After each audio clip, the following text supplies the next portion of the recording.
সবুজ শস্যের ঘ্রাণ মাখা এক সহজ সরল জীবন আর ঝলমলে শহরের কর্পোরেট ষড়যন্ত্র, এই দুই বিপরীত মেরুর মিলন কি কখনো সম্ভব? যখন নিজের তিল তিল করে গড়া কোম্পানি বাঁচাতে এক জেদি কোটিপতি নারী এক গ্রাম্য যুবককে দাবার গুটি বানিয়ে বিয়ের জালে জড়ায়, তখন সে ভেবেছিল জয়টা তার সুনিশ্চিত। সে ভেবেছিল অর্থের অহংকারে একজন সাধারণ কৃষককে সে অনায়াসেই বশ করতে পারবে। কিন্তু নিয়তির লেখা ছিল অন্য এক মহাকাব্য। যে ফাঁদ সে অন্যের জন্য পেতেছিল, সেই ফাঁদই যে তার একাকী জীবনের সবচেয়ে সুন্দর মোড় হয়ে দাঁড়াবে, তা তার কল্পনারও বাইরে ছিল। আত্মা নাড়িয়ে দেওয়া এক অটুট প্রেমের এই পূর্ণাঙ্গ উপাখ্যান জানতে আজকের এই বিশেষ গল্পটি শেষ পর্যন্ত অবশ্যই দেখুন। কলকাতার উপকণ্ঠে সোনারপুর গ্রামে যখন ভোরের প্রথম সূর্য তার কিরণ ছড়িয়ে দেয়, তখন মনে হয় যেন প্রকৃতি তার বুকে সোনার চাদর বিছিয়ে দিয়েছে। সকাল তখন প্রায় 5টা। ঠান্ডা বাতাসে ভেজা মাটির সোঁদা গন্ধ আর সর্ষে ক্ষেতের সতেজতা মিশেছিল চারদিকে। ঈশান 27 বছরের এক দীর্ঘদেহী, শক্তপোক্ত গড়ন আর গভীর চোখের যুবক নিজের পুরনো কুয়োর সামনে দাঁড়িয়েছিল। সে নিজের মুখে ঠান্ডা জলের ঝাপটা মারল, যার বিন্দুগুলো তার রোদে পোড়া পেশি বেয়ে মাটিতে টুকটাপ করে পড়ছিল। ঈশান কলকাতা বিশ্ববিদ্যালয় থেকে কৃষি বিজ্ঞান বা এগ্রিকালচার সায়েন্সে ডিগ্রি নিয়েছিল। তার কাছে সুযোগ ছিল তিলোত্তমার বড় বড় কাঁচ ঘেরা অফিসের এয়ার কন্ডিশন কেবিনে আয়েশ করে বসার। কিন্তু সে ওই মেকি দুনিয়ার বদলে নিজের বৃদ্ধা মা গায়ত্রী দেবীর সেবা আর নিজের বাবার অপূর্ণ স্বপ্নকে সফল করার কঠিন পথ বেছে নিয়েছিল। সে তার পুরনো ট্র্যাক্টরটি চালু করল। ট্র্যাক্টরের সেই পরিচিত ভটভট শব্দ গ্রামের নিস্তব্ধতাকে চিরে দিচ্ছিল। ঈশান নিজের ক্ষেতের মাটি মুঠোয় ভরে তার আর্দ্রতা অনুভব করল। তার বাবা এক বিশাল ঋণের নিচে চাপা পড়ে মারা গিয়েছিলেন, আর ঈশান গত কয়েক বছর দিনরাত এক করে প্রতিটি টাকা জমিয়ে সেই প্রিয় জমিকে বন্ধকমুক্ত করেছিল। তার কাছে এই জমি শুধু এক টুকরো মাটি নয়, তার বাবার সম্মানের পাগড়ি ছিল। দুপুরের রোদ তখন একটু কড়া হয়ে উঠেছে। গ্রামের ধুলো ভরা রাস্তায় বাচ্চারা হইহুল্লোড় করে দৌড়াদৌড়ি করছিল, আর অশ্বত্থ গাছের নিচে গ্রামের প্রবীণরা বসে গল্পগুজবে মত্ত ছিলেন। হঠাৎ গ্রামের মোড়ে এক চকচকে কালো লাক্সারি এসইউভি গাড়ি দেখা গেল। গ্রামের সাধারণ মানুষ অবাক হয়ে গেল। এমন বিলাসবহুল গাড়ি সেখানে আগে কেউ দেখেনি। গাড়িটি দ্রুত চলে যেতেই পেছনে ধুলোর একটা মেঘ তৈরি হলো, যা গ্রামের সরলতা আর কলকাতার বিলাসিতার মধ্যে পার্থক্যটা খুব স্পষ্ট করে বুঝিয়ে দিচ্ছিল। গাড়ির পেছনের সিটে গম্ভীর মুখে বসেছিল কাব্য। তার চোখে ছিল বড় বড় ডিজাইনার চশমা, কিন্তু সেই চশমার আড়ালে লুকানো চোখে ছিল এক গভীর শূন্যতা আর দীর্ঘ ক্লান্তি। কাব্য, যে কলকাতার নামী মালহোট্রা গ্রুপ অফ ইন্ডাস্ট্রিজের মালকিন ছিল, আজ এমন এক যুদ্ধ লড়ছিল যেখানে তার নিজের আত্মীয়রাই ছিল পরম শত্রু। সে ছোটবেলা থেকে শুধু সওদা বা ব্যবসার লেনদেন দেখে অভ্যস্ত ছিল, চাই সেটা তার বাবা মায়ের বিচ্ছেদ হোক বা কোটি টাকার বিজনেস ডিল। তার মনে হতো পৃথিবীর প্রত্যেকটি মানুষের একটা নির্দিষ্ট দাম থাকে, আর টাকা দিয়ে সব কিছুই কেনা যায়। কাব্য ঈশানের কাছে পৌঁছালো আর একটু ইতস্তত করে জিজ্ঞেস করল, তুমি কি ঈশান? ঈশান ট্র্যাক্টরের নিচ থেকে মেরামতির কাজ সেরে বেরিয়ে নিজের চোখ মুছল। তার সামনে এমন এক সুন্দরী মেয়ে দাঁড়িয়েছিল, যাকে এই ধুলোবালির ধস্ত জায়গায় একদম বেমানান লাগছিল। ঈশান নিজের পুরনো গামছায় হাত মুছতে মুছতে একটু অবাক হয়ে বলল, জি আমি। আপনি কি ক্ষেতের রাস্তা ভুল করে এখানে চলে এসেছেন, নাকি কেউ ভুল ঠিকানা দিয়েছে? কাব্য নিজের চশমা সরালো। তার চোখে এক অদ্ভুত অসহায়তা ছিল। সে সরাসরি ঈশানের চোখের দিকে তাকালো আর কোনো ভূমিকা না করেই বলল, আমি রাস্তা ভুলিনি, আমি তোমার সঙ্গেই দেখা করতে এসেছি। আমার একটা স্বামী চাই, মাত্র 6 মাসের জন্য। ঈশান কিছুক্ষণ স্তব্ধ হয়ে রইল।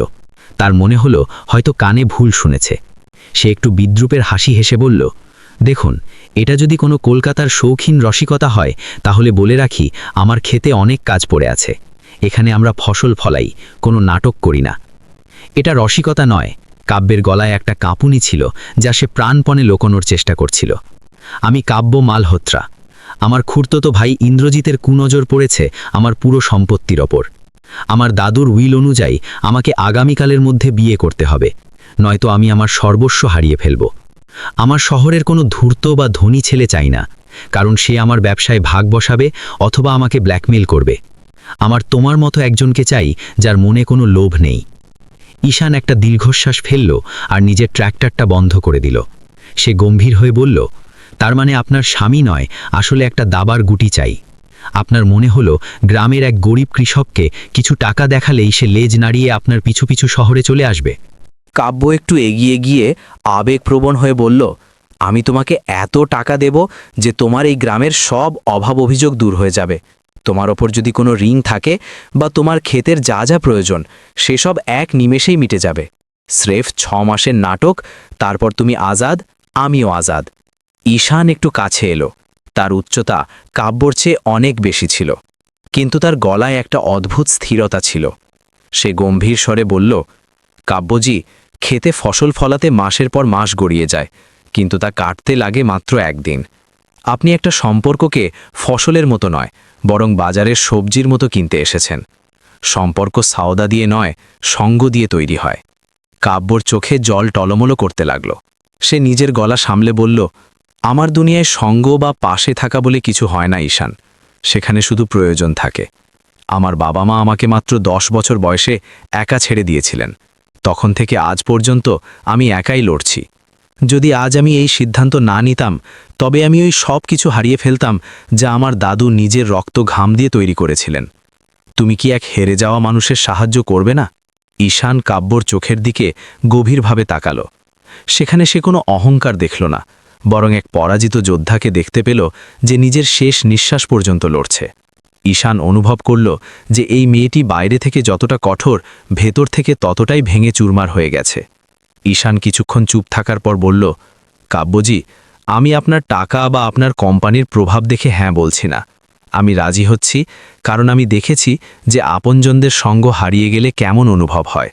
আমি চাই না যে আপনার দাদুর স্বপ্ন ওইভাবে ছাই হয়ে যাক যেভাবে আমার বাবা মায়ের স্বপ্ন অপূর্ণ রয়ে গিয়েছিল। আমি এই কাগজে সই আপনার দৌলাতের জন্য নয়, বরং ওই সততার জন্য করব যা আমি আপনার চোখে দেখেছি। কাব্য একটা দীর্ঘশ্বাস নিল। তার জন্য বিশ্বাসই হচ্ছিল না যে যাকে সে একটা সওদার অংশ মনে করে এসেছিল, সেই মানুষটা এটাকে একটা পবিত্র দায়িত্ব বানিয়ে দিল। ঈশান এগিয়ে গিয়ে বলল, কিন্তু আমার একটা শর্ত আছে। শহরে যাওয়ার আগে আপনাকে আমাদের গ্রাম্য নিয়মে বিয়ে করতে হবে আর কিছুদিন আমার বাড়িতে থাকতে হবে, যাতে আমার মায়ের মনে হয় যে এসব সত্যি। আপনি কি এই গ্রামের ধুলো আর মাটিতে থাকতে পারবেন? কাব্য খেটের মাটির দিকে তাকালো আর তারপর ঈশানের সরল মুখের দিকে তাকালো। সে নিজের জীবনে প্রথমবার কাউকে বিশ্বাস করে বলল, চেষ্টা করব। সেই দিন সূর্য ডোবার আগে 2টি আলাদা নদীর মোহনা মেলার সিদ্ধান্ত নিল। একদিকে কলকাতার শহরের আকাশচুম্বী অট্টালিকা ছিল আর অন্যদিকে গ্রামের সোঁদা মাটি। দুয়ের মাঝে এক কাগজি সম্পর্ক তৈরি হতে যাচ্ছিল, কিন্তু তাদের আন্দাজও ছিল না যে এই সফর তাদের আত্মাকে পুরোপুরি বদলে দিতে চলেছে। কাব্য নিজের হাত বাড়ালো আর ঈশান নিজের মাটি মাখা হাত দিয়ে তা শক্ত করে ধরে নিল। এটা শুধু একটা সওদা ছিল না, এটা এক অটুট প্রেমের গল্পের প্রথম অধ্যায় ছিল। শহরের মফস্বল এলাকার রেজিস্ট্রি অফিসের ওই ঘরটা আসার চেয়েও অনেক ছোট আর ধুলো ভরা ছিল। দেওয়ালে পুরনো ফাইলের স্তূপ জমেছিল আর এক কোণে রাখা পুরনো পাখা নিজের পুরো শক্তি দিয়ে ক্যাচ ক্যাচ শব্দ করছিল। বাইরের দুনিয়ার বিন্দুমাত্র খবরও ছিল না যে মালহোট্রা গ্রুপের উত্তরাধিকারী আজ নিজের জীবনের সবচেয়ে বড় সিদ্ধান্ত এক সাধারণ ঘরে নিতে যাচ্ছে। সেখানে না কোনো ঢোল বাদ্য ছিল, না কোনো লাল বেনারসি আর না কোনো মন্ত্রের উচ্চারণ। কাব্য এক সাধারণ কিন্তু দামি নীল ফর্মাল স্যুটে ছিল। তার মুখে এক কর্পোরেট মুখোশ ছিল যা তার ভয় লুকোনোর চেষ্টা করছিল। তার ঠিক পাশেই ঈশান দাঁড়িয়েছিল, যে এক পরিষ্কার পরিচ্ছন্ন সাদা পাঞ্জাবি পরেছিল। ঈশানের সরলতা আর তার শান্ত ভঙ্গি কাব্যের শহরে আভিজাত্যের সামনে এক অনন্য বৈরিত্ব তৈরি করছিল। সাক্ষী হিসেবে ঈশানের সঙ্গে তার প্রতিবেশী রামু কাকা এসেছিলেন। তিনি তার ঝাপসা চোখে কখনো ঈশানকে দেখছিলেন, আর কখনো ওই সুন্দর শহরের মেয়েটিকে যে হঠাৎ তাদের গ্রামের ছেলের স্ত্রী হতে যাচ্ছে। রামু কাকার কাছে এসব একটা স্বপ্নের মতো লাগছিল। উকিল কিছু নথিপত্র টেবিলে রাখলেন আর নিস্পৃহভাবে বললেন, দুজনে এখানে আর এখানে সই করে দিন। কাব্যর হাত এক মুহূর্তের জন্য কেঁপে উঠল। তার নিজের বাবা মায়ের ভেঙে যাওয়া সম্পর্কের কথা মনে পড়ল। সে ভেবেছিল যে সে কখনোই বাঁধনে জড়াবে না, কিন্তু আজ সে নিজের কোম্পানি বাঁচাতে এই ডিলে মোহর লাগাচ্ছিল। যেই সে স্বাক্ষর করল, তার মনে এক অদ্ভুত স্বস্তি অনুভব হলো।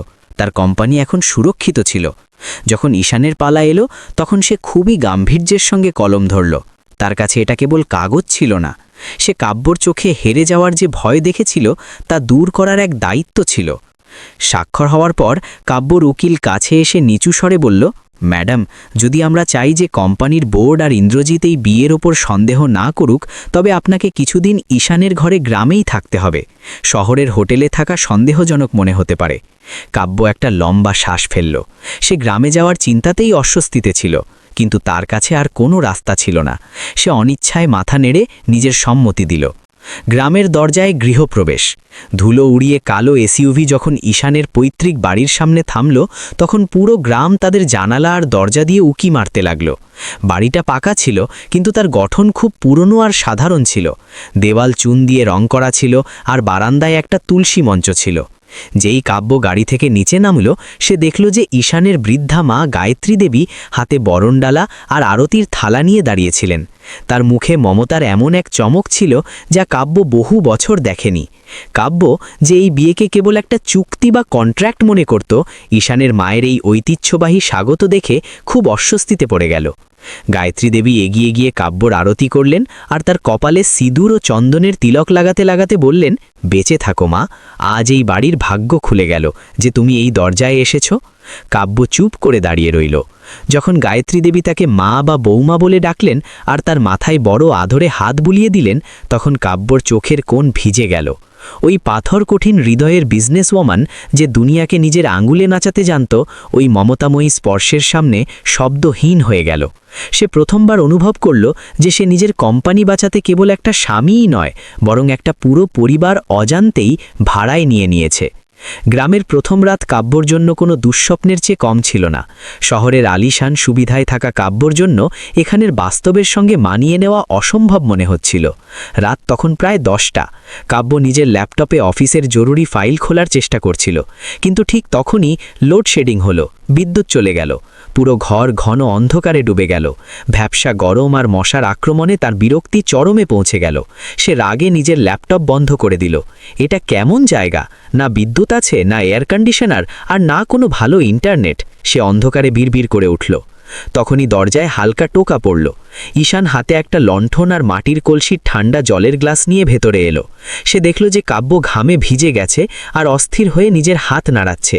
ঈশান চুপচাপ কলসির জল টেবিলে রাখল আর নিজের হাতে ধরা একটা তালের হাত পাখা দিয়ে কাব্যকে বাতাস করতে লাগল। কাব্য তাকে থামিয়ে দিয়ে বলল, ঈশান, আমি এখানে একদিনও থাকতে পারবো না। আমি জানতাম না যে গ্রামের জীবন এত কঠিন হয়। ঈশান শান্ত স্বরে উত্তর দিল, কাব্যজি, শহরে বোতাম টিপলেই আলো পাওয়া যায়, তাই ওখানকার মানুষ আলোর কদর করতে ভুলে যায়। এখানে আমাদের সব কিছুর জন্য অপেক্ষা করতে হয়, বৃষ্টির জন্য, ফসলের জন্য আর বিদ্যুতের জন্য। কাব্য বিরক্ত হয়ে জিজ্ঞেস করল, তাহলে আপনি কি চান যে আমিও এই অপেক্ষার অভ্যেস করে নিই? ঈশান হালকা হাসির সঙ্গে বলল, অভ্যেস নয়, শুধু ধৈর্যের গুরুত্ব বোঝাতে চাই। যেইভাবে ফসল পাকতে সময় লাগে, তেমনি জীবনের সমস্যাগুলো মিটতেও সময় লাগে। আজ রাতে এই হাত পাখাই আপনার ভরসা, এটাকে আপন করে নিন। কাব্য তার কথার কোনো উত্তর দিল না, কিন্তু সে চুপচাপ ওই পাখা নিজের হাতে নিয়ে নিল। ঈশানের যাওয়ার পর ওই লণ্ঠনের মৃদু আলোয় কাব্য কলসির ঠান্ডা জল খেল। ওই জল তার শহরের দামি মিনারেল ওয়াটার থেকে অনেক বেশি তৃপ্তি ও শান্তি দেওয়া মনে হলো। ওই রাতে এসি বা শীতাতপ নিয়ন্ত্রিত যন্ত্রের ঠান্ডা বাতাস ছাড়াই কাব্য প্রথমবার জানালার ফাঁক দিয়ে আকাশের তারাদের দেখল। তার আর ঈশানের মাঝের তর্ক তাকে ভাবতে বাধ্য করে দিয়েছিল। সে অনুভব করল যে ঈশানকে যদিও এক সহজ সরল কৃষক দেখায়, কিন্তু তার শব্দ আর তার আদর্শে এমন এক গভীরতা আছে যা সে নিজের কর্পোরেট দুনিয়ায় কখনো পায়নি। গ্রামের সকাল শহরের অ্যালার্ম দেওয়া সকাল থেকে অনেক আলাদা ছিল। এখানে ঘুম যান্ত্রিক শব্দে নয়, বরং পাখিদের কিচিরমিচির আর দূরের মন্দির থেকে আসা আরতির শব্দে ভাঙত। কাব্য, যে এখনও এই পরিবেশে নিজেকে মানিয়ে নেওয়ার চেষ্টা করছিল, তৃতীয় দিন সকালে তাড়াতাড়ি উঠে পড়ল। সে জানালা দিয়ে দেখল যে ঈশান নিজের বারান্দায় গ্রামের কিছু কৃষকদের সঙ্গে বসেছিল। সে চুপচাপ বাইরে এলো আর এক কোণে দাঁড়িয়ে দেখতে লাগল। ঈশান কেবল খেতে লাঙল দেওয়া এক সাধারণ কৃষক ছিল না, সে সেখানে বসা এক ছোট সভাকে সম্বোধন করছিল আর তাদের নতুন সরকারি প্রকল্প, বীজের গুণমান আর মাটির স্বাস্থ্য অর্থাৎ সয়েল হেলথ সম্পর্কে খুবই বৈজ্ঞানিক আর সহজভাবে বোঝাচ্ছিল। কাব্য তখন জানতে পারল যে ঈশান নিজের কৃষি বিজ্ঞানের পড়ার পর বড় কোম্পানিগুলোর উঁচু বেতনের চাকরি শুধু এই জন্য প্রত্যাখ্যান করেছিল যাতে সে নিজের গ্রামের কৃষকদের শিক্ষিত করতে পারে আর তাদের কর্পোরেট শোষণ থেকে বাঁচাতে পারে। কাব্যর মনে ঈশানের প্রতি সম্মানের প্রথম কিরণ এখান থেকেই ফুটল। সে দেখল যে যাকে সে এক দাবার গুটি মনে করে এনেছিল সে তো নিজেই একজন বাস্তব জীবনের নায়ক। কিছুক্ষণ পর কাব্য রান্নাঘরের দিকে গেল আর নিজের জীবনে প্রথমবার কারোর জন্য চা বানালো। ওই চায়ের কাপ নিয়ে সে ঈশানের কাছে পৌঁছল, যে নিজের পুরনো ট্র্যাক্টর ঠিক করছিল। ঈশান অবাক হয়ে তাকে দেখল আর হাসতে হাসতে চায়ের কাপ নিয়ে নিল। সেই সকালে ট্র্যাক্টরের ছায়ায় বসে দুজনে নিজের পেছনের জীবনের পাতা খুলল। কাব্য প্রথমবার কারোর সামনে নিজের বাবা মায়ের বিবাহ বিচ্ছেদের ওই পুরনো ক্ষত ভাগ করে নিল, যা তাকে সম্পর্ক থেকে ভয় পাইয়ে দিয়েছিল। সেখানেই ঈশান নিজের বাবা মায়ের সঙ্গে কাটানো ওই মুহূর্তগুলোর স্মৃতি শোনাল, যা সরলতা আর প্রেমে ভরা ছিল।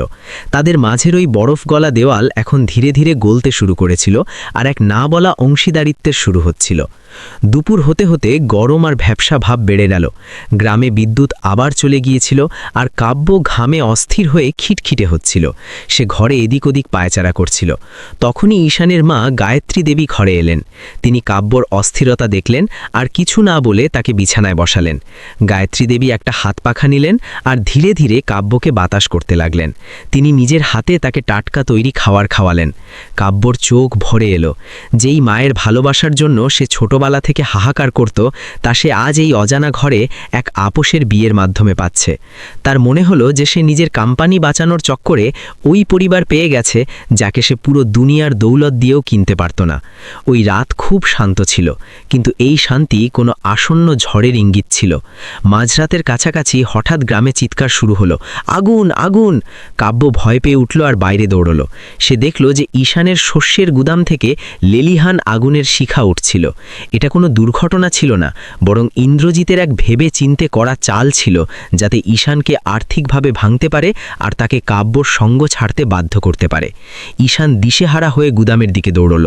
সেখানে রাখা বীজ আর যন্ত্রপাতি তার সারা বছরের পরিশ্রম আর গ্রামের অনেক কৃষকের আশা ছিল। নিজের প্রাণের পরোয়া না করে ঈশান ওই জ্বলন্ত আগুনের শিখার মাঝে ঝাঁপিয়ে পড়ল। কাব্যর কলিজা মুখে চলে এলো। সে দিশেহারা হয়ে চিৎকার করল, ঈশান বাইরে বেরো, প্রাণের চেয়ে বড় কিছু নেই। কিন্তু ঈশান ওই আগুন থেকে বীজের বস্তা বাইরে বের করায় লেগে রইল। ওই মুহূর্তে কাব্য অনুভব করল যে ঈশানের ত্যাগ আর সাহস কোনো লোক দেখানো ছিল না, সে বাস্তবে অন্যদের জন্য নিজেকে উজাড় করে দেওয়া মানুষ ছিল। যখন গ্রামবাসীদের সাহায্যে আগুন নেভানো হলো, ততক্ষণে ঈশান অনেকটাই পুড়ে গিয়েছিল। কাব্য ঈশানকে সাহারা দিয়ে ঘরের ভেতরে আনলো। তার হাত কাঁপছিল আর চোখ দিয়ে অনবরত জল পড়ছিল। সে মলম বের করল আর কাঁদতে কাঁদতে ঈশানের ক্ষতে লাগাতে লাগলো। কাব্য ফুপিয়ে কাঁদতে কাঁদতে বলল, এইসব আমার কারণে হয়েছে। ঈশান, আমার এখানে আসা উচিত ছিল না। আমার কারণে তোমার সবকিছু ধ্বংস হয়ে যাচ্ছে। ঈশান নিজের পুড়ে যাওয়া হাত কাব্যর হাতের উপর রাখল আর তাকে শান্ত করতে করতে বলল, কাব্য, এটা এখন আর শুধু তোমার লড়াই নয়, এটা আমাদের লড়াই। আমরা এটা একসঙ্গে নিলে ঠিক করব। এটা সেই মুহূর্ত ছিল যেখানে তাদের বিয়ের চুক্তি পেছনে রয়ে গেল আর এক আসল অংশীদারিত্বের জন্ম হলো। কাব্য এখন বুঝে গিয়েছিল যে সে আর একা নয়, এবং ঈশান এটা প্রমাণ করে দিয়েছিল যে সে তার সাম্রাজ্য রক্ষার জন্য যে কোনো পর্যায়ে যেতে পারে। গুদামে লাগা আগুনের ছাই এখনও ঠান্ডাও হয়নি যে তার পরের দিনই গ্রামের শান্ত পরিবেশে ভারী উত্তেজনা ছড়িয়ে পড়ল। ইন্দ্রজিৎ, যে এতক্ষণ পর্দার আড়াল থেকে চালচাল ছিল, নিজে ময়দানে নেমে এলো। সে ভেবেছিল যে অগ্নিসংযোগে ঈশান ভয় পেয়ে যাবে আর কাব্য ভেঙে পড়বে, কিন্তু সে এটা জানত না যে এই দুর্ঘটনা ওদের দুজনকে আরও কাছে এনে দিয়েছে। দুপুরের সময় যখন ঈশান নিজের পুড়ে যাওয়া হাতে ব্যান্ডেজ বেঁধে ক্ষেতের দিকে তাকিয়েছিল, তখনই 3টে কালো গাড়ি ধুলো উড়িয়ে তার বাড়ির সামনে এসে থামল। ইন্দ্রজিৎ নিজের দেহরক্ষীদের আর কিছু উকিলের সঙ্গে বড় দাপটের সঙ্গে নিচে নামল। তার মুখে এক কুটিল হাসি ছিল। বাহ, কি দারুণ দৃশ্য! ইন্দ্রজিৎ হাততালি দিতে দিতে বলল, মালহোত্রা গ্রুপের উত্তরাধিকারী ধুলো ভরা গলিতে এক সাধারণ কৃষকের সেবা শুশ্রূষা করছে। কাব্য রুখে দাঁড়িয়ে বলল, এই নাটক এখন বন্ধ করো। বোর্ডের সদস্যরা কাল মিটিং করছে আর তারা জেনে গেছে যে তোমার এই বিয়ে শুধু এক আইনি প্রতারণা। কাব্য এগিয়ে এলো। তার চোখে এখন ওই পুরনো ভয় নয়, বরং এক নতুন চমক ছিল। প্রতারণা তুমি করছো দাদাভাই, আর রইল কথা বোর্ডের, তো তাদের সত্যিটা বলার জন্য আমি নিজেই আসছি। ইন্দ্রজিৎ অট্টহাসি হাসল। সত্যি? সত্যি তো এটা যে এই কৃষক ছেলেটা শুধু কিছু টাকার জন্য তোমার সঙ্গে আছে। আর শোনো ঈশান, যদি তুমি এক্ষুনি এই মুহূর্তে একটা কাগজে সই করে দাও যে এই বিয়ে মিথ্যে, তবে আমি তোমাকে এত টাকা দেব যে তোমার 7 পুরুষ বসে খাবে। ঈশান ধীরে ধীরে ইন্দ্রজিতের কাছে এলো। তার উচ্চতা আর তার ব্যক্তিত্ব ওই মুহূর্তে ইন্দ্রজিতের দামি স্যুটের উপর ভারী পড়ছিল। ঈশান শান্ত কিন্তু গম্ভীর স্বরে বলল, ইন্দ্রজিৎ বাবু, আপনি শহরের উঁচু ইমারতে বসে শুধু দাম লাগাতে শিখেছেন, কদর করতে নয়। কাব্যজির সঙ্গ আমার কাছে কোনো সওদা নয়। আর রইল কথা টাকার, তো মাটি থেকে সোনা ফলাতে আমরা জানি, আপনার কাছে চাওয়ার প্রয়োজন নেই। ইন্দ্রজিৎ রেগে গেল। সে চিৎকার করে বলল, তোমরা কাল বোর্ড মিটিংয়ে কিছু প্রমাণ করতে পারবে না। আমার কাছে সাক্ষী আছে যে তুমি বিয়ের জন্য একে বাধ্য করেছ। তখনই ঈশান নিজের পকেট থেকে একটা পেন ড্রাইভ বের করল আর সেটা হাওয়ায় দোলাতে দোলাতে বলল, সাক্ষী তো আমাদের কাছেও আছে। কাল রাতে যখন আপনার লোক গুদামে আগুন লাগাচ্ছিল, তখন তারা ভুলে গিয়েছিল যে গ্রামের প্রতিটা মোড়ে আমরা নিরাপত্তার জন্য সিসিটিভি নয়, বরং মানুষের চোখ লাগিয়ে রেখেছি। আমার ছোট ভাই রাজেশ, যে একজন স্থানীয় সাংবাদিকও ছিল, ওই রাতের পুরো ভিডিও রেকর্ড করেছে, যাতে আপনার লোক পেট্রোল ছিটোতে পরিষ্কার দেখা যাচ্ছে। ঈশান আরও জানালো যে সে রাজেশ, যে একজন স্থানীয় সাংবাদিকও ছিল, তার সাহায্যে ইন্দ্রজিতের ওই কল রেকর্ডগুলোও বের করে নিয়েছে, যাতে সে গুন্ডাগের মুক্তিপণ আর অগ্নিসংযোগের নির্দেশ দিচ্ছিল। এটা শুনে ইন্দ্রজিতের মুখের রং উড়ে গেল। পরের দিন কলকাতার প্রধান কার্যালয়ে বোর্ড মিটিং ডাকা হলো। ইন্দ্রজিতের পুরো ভরসা ছিল যে সে নিজের কথাই বোর্ডকে বিভ্রান্ত করে দেবে। কিন্তু যেই মিটিং শুরু হলো, কাব্য আর ঈশান একসঙ্গে ভেতরে ঢুকল। কাব্য আত্মবিশ্বাসের সঙ্গে প্রজেক্টরে ওই ভিডিও চালালো, যাতে ইন্দ্রজিতের লোক ঈশানের ক্ষেতের ক্ষতি করছিল। সে বোর্ডের সামনে সব প্রমাণ রেখে দিল। কাব্য কড়া গলায় বলল, বোর্ডের সম্মানিত সদস্যরা, এই ব্যক্তি না কেবল কোম্পানির মূল্যবোধের বিরুদ্ধে কাজ করছে, বরং সে এক নির্দোষ পরিবারের প্রাণ নেওয়ারও চেষ্টা করেছে। ঈশান বোর্ডকে সম্বোধন করে বলল, আমি যদিও একজন কৃষক, কিন্তু আমি জানি যে ব্যবসা বিশ্বাসের ওপর চলে। যে মানুষ নিজের পরিবারের হতে পারল না, সে আপনার কোম্পানির কি হবে? বোর্ডের সদস্যরা ঈশানের বুদ্ধিমত্তা আর কাব্যর সাহসে খুবই প্রভাবিত হলেন। প্রমাণ এত জোরালো ছিল যে পুলিশকে ওখানেই ডেকে নেওয়া হলো। ইন্দ্রজিৎকে বরখাস্ত করে দেওয়া হলো আর পুলিশ তাকে হাতকড়ি পরিয়ে নিয়ে গেল। যাওয়ার সময় ইন্দ্রজিতের নজর নত ছিল যখন কাব্য আর ঈশান একে অপরের হাত ধরে দাঁড়িয়েছিল। মিটিং শেষ হওয়ার পর যখন সবাই চলে গিয়েছিল, কাব্য নিজের কেবিনের জানালা দিয়ে তিলোত্তমা শহরকে দেখছিল। ঈশান তার পেছনে এসে দাঁড়ালো। কাব্য ধীরে বলল, ঈশান, আজ আমার কোম্পানি বেঁচে গেল। আমাদের চুক্তি বা কন্ট্রাক্ট পুরো হলো। এখন তুমি মুক্ত। ঈশান তার দিকে তাকালো আর হাসতে হাসতে জিজ্ঞেস করল, সত্যিই কি আপনার মনে হয় যে এটা এখন শুধুই একটা চুক্তি? আপনি কি সত্যিই চান যে আমি চলে যাই? কাব্য শব্দহীন ছিল। তার চোখে ওই হ্যাঁ ছিল যা তার জিভ বলতে ভয় পাচ্ছিল। ওই বড় অফিসে যেখানে কখনো শুধু ফাইলের শব্দ হতো, আজ দুটি হৃদয়ের স্পন্দন পরিষ্কার শোনা যাচ্ছিল। তারা বুঝে গিয়েছিল যে তাদের জয় শুধু কোম্পানি বাঁচানোই নয়, বরং একে অপরকে পাওয়ার মধ্যে ছিল। শহরের দৌড়ঝাঁপ আর আদালতের কার্যকলাপের কয়েক সপ্তাহ পর সোনারপুর গ্রাম আরও একবার খবরের শিরোনামে ছিল। কিন্তু এবার কারণ কোনো বিবাদ নয়, বরং এক উৎসব। মালহোত্রা গ্রুপের চেয়ারপারসন কাব্য আর প্রগতিশীল কৃষকের আসল বিয়ের দিন ছিল। এই বিয়ে কোনো 5 স্টার হোটেলের বন্ধ ঘরে নয়, বরং ঈশানের ওই সব লকলকে ক্ষেতের মাঝে হচ্ছিল যেখানে তারা প্রথমবার মিলেছিল। চারিদিকে গাঁদা ফুলের গন্ধ ছিল আর গাছে টিমটিম করা আলো রাতের অন্ধকারকে সোনালি আভা দিচ্ছিল। পুরো গ্রাম এই উৎসবে সামিল ছিল, কারণ কাব্য এখন তাদের জন্য কোনো শহরের ম্যাডাম নয়, বরং তাদের সুখ দুঃখের সাথী হয়ে গিয়েছিল। কাব্য আজ লাল বেনারসি শাড়িতে সেজেছিল। তার মুখে ওই কর্পোরেট কঠোরতা এখন গায়েব ছিল। তার জায়গায় এক এমন আভা ছিল যা কেবল ভেতরের শান্তি থেকে আসে। যখন সে মণ্ডপের দিকে এগোলো, তখন তার চোখ গায়ত্রী দেবী অর্থাৎ ঈশানের মায়ের সঙ্গে মিলল। গায়ত্রী দেবী হাসতে হাসতে নিজের পুত্রবধূর হাত ধরে নিলেন।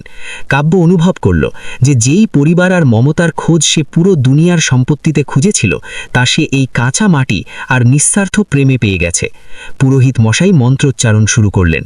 যজ্ঞের আগুনের ফাঁসে বসে ঈশান আর কাব্য একে অপরের হাত ধরল। যখন 7 পাক শুরু হলো তখন ঈশান ঝুঁকে কাব্যের কানে ধীরে বলল, মনে আছে কাব্যজি, আমাদের চুক্তি আজ শেষ হচ্ছে, এখন আপনি পুরোপুরি মুক্ত। কাব্য থামল।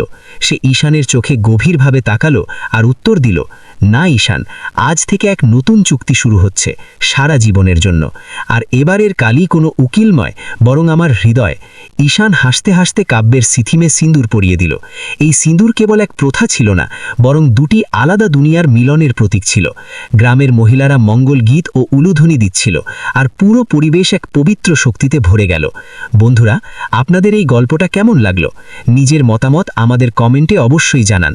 যদি গল্পটা ভালো লেগে থাকে তাহলে ভিডিওটি লাইক করুন আর নিজের বন্ধুদের সঙ্গে শেয়ার করতে ভুলবেন না। আর হ্যাঁ, আপনারা এই ভিডিও কোথা থেকে দেখছেন, নিজের প্রিয় গ্রাম বা শহরের নামও কমেন্টে অবশ্যই লিখুন। গল্প শোনার জন্য আমাদের চ্যানেল সাবস্ক্রাইব করতে ভুলবেন না। দেখা হবে পরের গল্পের সঙ্গে।